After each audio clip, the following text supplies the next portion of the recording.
we're going to have a lot of fun talking today just about your background and, how you got Cleanlots where it is. First, before we get into it, let's give a shout out to our sponsor for today's episode, Fullscale.io, helping build software teams quickly and affordably. Brian, tell me about Cleanlots, what does it do? And then we're going to just start there. And then I want to go back and talk about kind of how you got to here, how it first popped into your head, how it became an idea. What is Cleanlots? Cleanlots.com. Well, Cleanlots is my website where I market an instructional manual based on my almost 40 years experience in the parking lot litter cleaning business. And I'm trying to spread the movement, if you will, and get other people involved across the country and show them an opportunity to make money in their community, cleaning up litter, providing a very important service. I love it. Okay, so how does it work in regards to like how would somebody else, get involved in making money cleaning lots? Okay, well, if you go to my website, there is all sorts of information, including a brief video on my homepage, which shows me actually doing the work, going for a walk, walking outside of one of my many commercial properties, and with the simple hand tools, very easily and safely clean up any type of litter material from the parking lot. The sidewalks, the surrounding landscape, litter material would be like discarded coffee cups, soda cans, fast food wrappers, cigarette butts, and increasingly during this COVID pandemic, used PPE such as sanitary wipes and gloves and masks. And so one of the things we found out is we are, as a cleaning business, an essential service. And, our clients more than ever need our service to maintain their properties, because nobody wants to see this stuff sitting outside the parking lot when somebody's going into one of the businesses. No, 100%. And so, we were talking about side hustles, and that's kind of how you came into this. I want to steal your thunder. But is this a good opportunity for someone full-time, part-time? Is it something you can do just, in your spare time at night? Like, what's the time commitment for someone? It can be anything to everyone. Everyone's got a different motivation for getting involved in this business. I've sold my book to people that just want to do it as a side hustle. They're perfectly happy maybe with their full-time employment, maybe the benefits package, etc. But they need a few extra bucks, maybe just to pay off some bills, some debt, or whatever it may be, save for retirement. So they're perfectly happy, working a few hours each day, or maybe just on weekends, providing the service. And then there's some people that start out that way, and then basically turn it into a one-man operation. And, many people are just happy that way. And then I've got a few students that, have, basically copied my success and recruit an army of people and basically step back after the business, after learning it, and just take on a managerial role and scale it up to a six-figure business. And so it's definitely possible. Sounds awesome. It makes me think of, I'm here in Missouri. Mark Twain, is from these parts.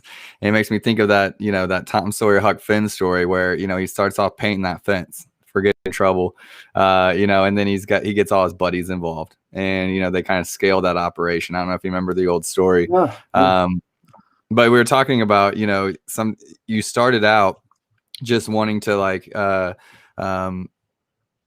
just grow it, find something that made you happy, something you're passionate about. And then, it's grown into everything that it is today. Let's go back to the beginning. How did you come across this business idea? Was it something you inherited? Was it something you kind of just stumbled across? Like, side hustle? Was it like you knew you wanted to be an entrepreneur? When did you first decide that you wanted to work for yourself? Well, first of all, I just want to go back a bit. It's funny you mentioned Mark Twain, because I like one of his quotes, and he's been quoted as saying, the two most important days in your life are the day you were born and the day you find out why. And so with that in mind, I was working a full-time job at the age of 21 and not really know knowing what I wanted to do. But you know, as a teenager, as a kid growing up, everyone's got ideas. You know, I want to be a pro football player, or a doctor, or a firefighter, or whatever. And I had some ideas too, but you know, a lot of those things didn't work out. I lost interest in them, so I was working full time as a shipper receiver, and kind of, Okay. you know, thinking, you know, what am I going to do? What can I find out? Unfortunately, I didn't have a lot of skills. I barely graduated high school, didn't have a lot of money in the bank, and so I was kind of limited in my options. And this was, you know, back in the day, there's no internet.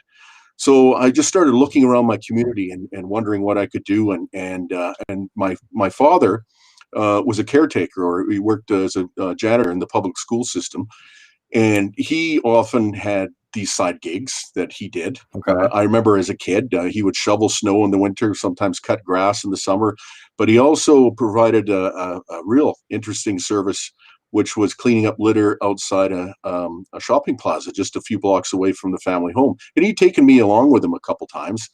And it was the easiest thing to do. I mean, we weren't cleaning up an accumulation of trash or litter. It was maintaining the property litter free for the property management company. So it was basically just walking around the property, the sidewalks, the parking lot, the surrounding landscape, and cleaning up any litter material. And we were basically done in pretty much the time it took to walk the property. And I thought, that always kind of stuck with me. And so fast forward, I'm 21 years of age. My father had passed away at the end of July, and I really wanted to kind of show him, how I could, turn an idea into a business. So it was about September when I started up. I thought, I'm going to take his idea and see if there's a market for it, and see how big I could grow this. And I started out like in the fall, September, and about 3 or 4 months later, I was making more money just providing that service on the side than I was making in my full-time job. So I gave up my job, and make a long story short, I continued to scale the business from a simple one-man operation to a few people working for us, to a whole army of people that are spread out throughout the entire city and providing this service. And so it's a service that I discovered through this pandemic, that it's an essential service. Almost 40 years, I've survived countless recessions, and knock on wood, hopefully this pandemic now too. I love it. I love it. I think you called it we were calling it a side hustle, but that was my word. Was it moonlighting? Is that the Yeah, old term? yeah. Back in the day, it was moonlighting or a spare time job. But I'd never heard of the term hustle, or side hustles, or side gigs. I And think that's a new thing. Yeah. yeah, that's a new thing. But back then it was making a few extra bucks to pay the bills. No, and bringing it to relate it to mine, Marknology. Mine started the same way. I was really just looking for a way to make a buck, help me pay down some of my credit card debt and my school loans, outside of my 9 to 5. And I read an article that said, hey, focus on something that's career related, instead of just going back to bartending or some of the other things, the gigs I'd had before. And just didn't really have a plan. I wasn't trying to be an entrepreneur. I was just trying to work like I knew how to do, just like you just work when you got stuff to do. And you never know when you just take a step toward something new, what it's going to turn out into. And one thing that led from me helping somebody with Amazon, they said, hey, can you work on this other one? Hey, my buddy needs some help. And before you know it, you've got a big operation. What part of the country are you in? Oh, I'm in Canada, just Okay. in Calgary, Alberta, right off the Rocky Mountains. And so, Okay. not Beautiful. for those people really not familiar with geography, we're north of Montana. Got it. I was born in Montreal, so I'm a dually. Okay. I got my citizenship when I turned 18, so I haven't been everywhere in Canada, but I'm from up north. Okay, so this is something that is there other projects that you're involved in, or has this been like your baby for the last 30? Well, it's been my baby for almost 40 years now. Okay. The bread and butter, if you will, is still the actual cleaning business. But several years ago, I decided, that has been such a great opportunity, a business for me. and why not share it with other people that, obviously were starting out maybe in the same boat that I was, so,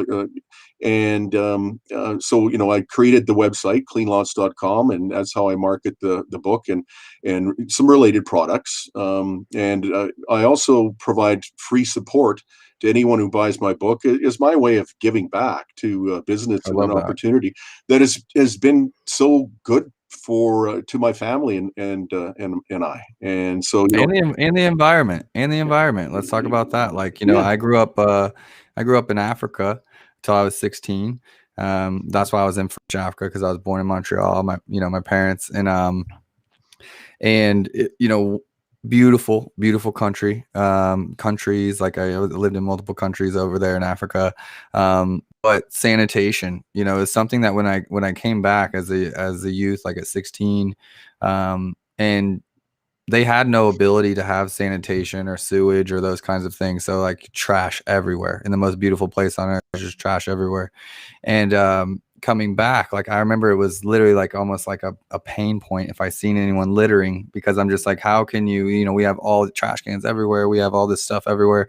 How could anyone, hurt the earth, so to speak? yeah, And it's just something that, like, we have so much privilege here. Let's find it.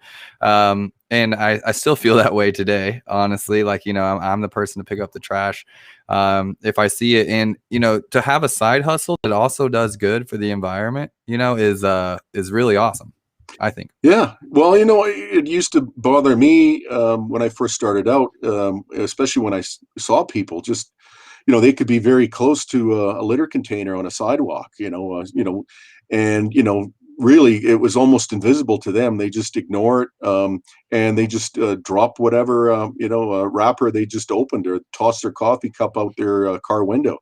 And I still see it. I don't see anything really changing there. And what was a real eye opener for me was when the pandemic first started, back in March and April, and I started seeing, and my workers started reporting to me. They said, Brian, all of a sudden I'm seeing all of these gloves and sanitary wipes and masks just thoughtlessly discarded in parking lots. And I still find it hard to believe that somebody, when they're finished with it, they can't put it in their pocket or in their vehicle, or find a litter container that's only a few short steps away.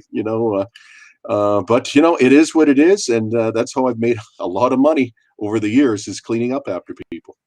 Right. I love it. I've honestly heard that, like, the garbage business in general is one of the most lucrative businesses that there is. Maybe it's picking up lots, even like dumpster cleaning or trash can cleaning, or, I'm kind of involved in real estate, and, just ordering a dumpster, like, really expensive. So garbage has just like always been lucrative. Even before I got in this conversation, I'm learning even more, Yeah. Yeah. Well, That's really cool. there are all sorts of niche cleaning opportunities in the cleaning business. Right away, people think of maid cleaning or office cleaning or whatever, but it's getting quite specialized now too, because my clients, property management companies, in my case, they look for specialists because they want the very best service provided. Obviously, they're looking at cost. But a lot of people have found out that, you're not going to get that if you deal with a company that claims to be a jack of all trades, and they, wind up being a master of none. And so, but yeah, fortunes have been made in the cleaning business. And if you're willing to do it, and in my case, I really enjoy working outdoors. Yeah, I'm like, you get exercise as yeah, well. I'm like, I got to get my dad plugged in. and I like to see the results, and I feel good about what I do, and now even more so, because I'm teaching and showing other people across the country how to get into this business and make extra money doing it, and it's always going to be there, and people are always going to litter, unfortunately, but it's a great opportunity for, if anyone is interested in it. I'll admit it's not the most sexy business out there. But if you think you enjoy working outdoors, and you can do this type of work, I mean, there's money to be made. Put your podcast in, or put your put Startup Hustle in your ears, and just like get to work. No, I love it. I'm a little bit involved in the cleaning business. We have a couple dozen Airbnbs here in Kansas City, Mhm. and scaling this business has been challenging. From finding quality talent to the pandemic, to like, cleaning protocols changing. But I would put my resources all the way back to living in Hawaii when one of my side hustles was cleaning Regis hair salons. I'd go in after hours on Saturdays or Sundays, depending on what the shop wanted, and kind of moonlight, I guess, and go in there after like the mall had closed and clean up those hair salons. I guess I'm more grateful than I've thought about, just having a dad that showed me, hey, there's all kinds of ways you can make a buck. Life is too short to do anything you don't love doing. That's right. That's right.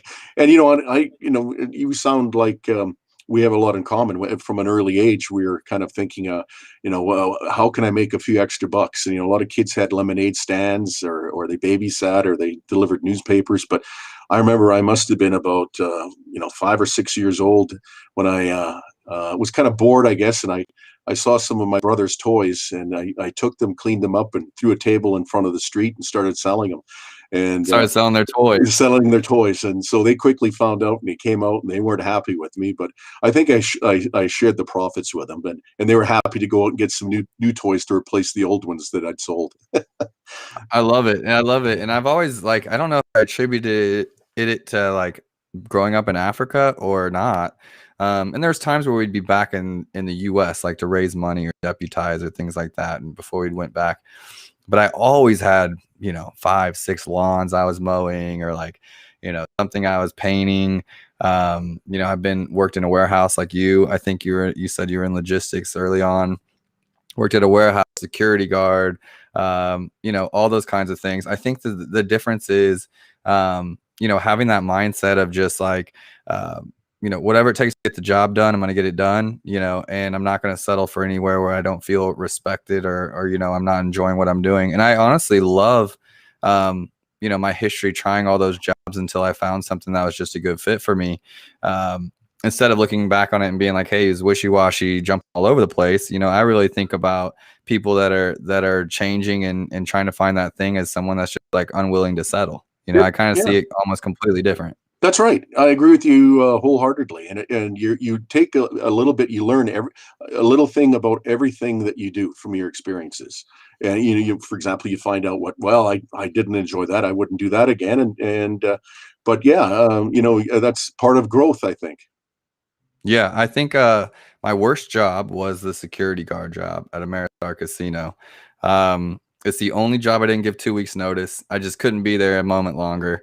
It was fine when I was training with the older gentlemen, like the older security guards, and we'd get to talk stories and walk around and kind of just like, do security guard stuff. But once I got on my own, and was just there, as overnights. So those overnights are killer. But like 12 to 6 a.m. or something. And it was just so slow. Yeah. You couldn't have phones, most regulated industry. You couldn't have podcasts in. You couldn't have a notepad. You couldn't have anything. I wasn't in a healthy spot to be left alone with my brain. I'll tell you that much. I think it'd be a little different if I was walking parking lots. Like I'm like literally thinking about, okay, we have, my property management business has quite a few. Like, how do I find somebody in my area that does this? Yeah. You think I got to start it myself, or you think there's a way to find people that do lots? Well, there are people. I mean, the service has to be done by somebody right now.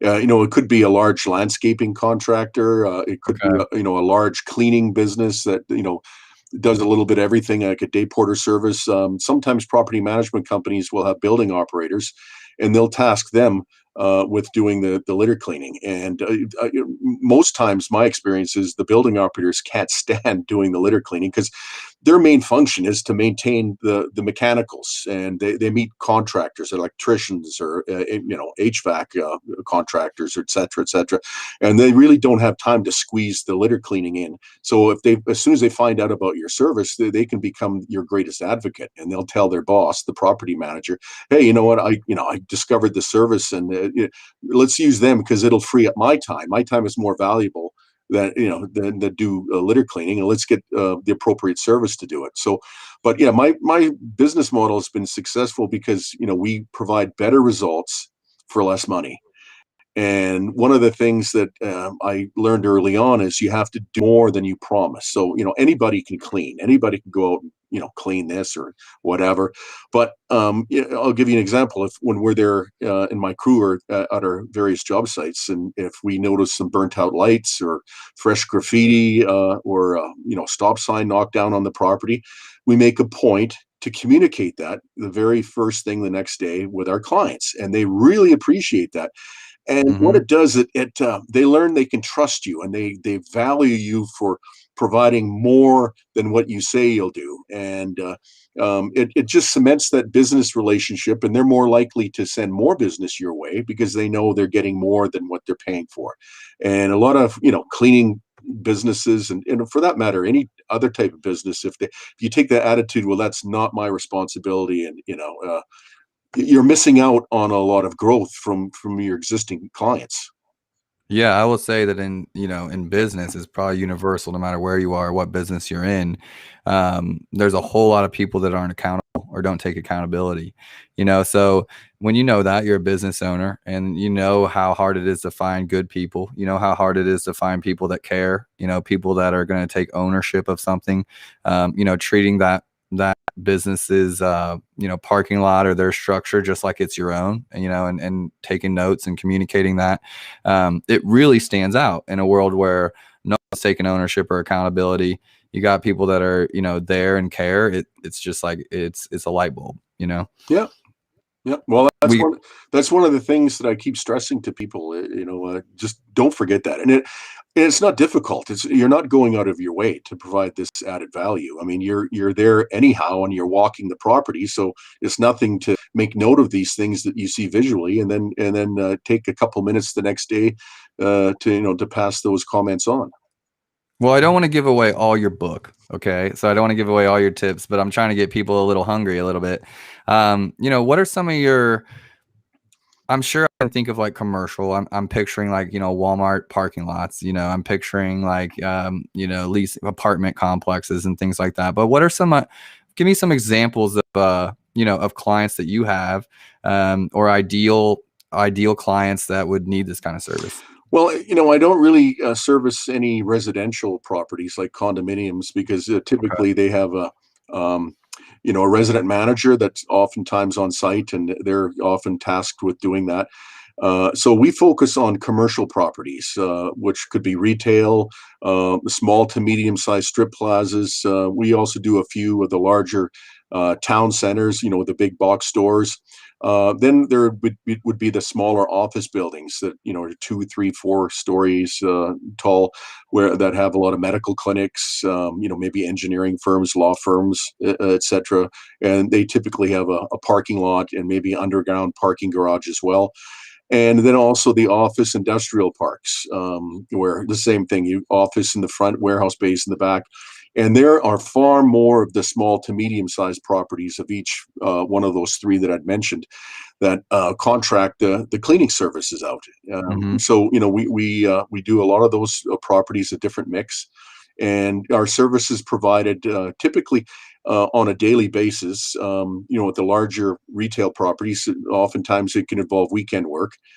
Maybe the office properties and the warehouse maybe 3 times a week. But we focus on, and our clients want us to maintain their properties litter free. They don't like to show up and see this material. So and know you're coming Sunday or something. They like it good. Yeah, exactly. So that's what we do, and we just contract with our clients to provide our service.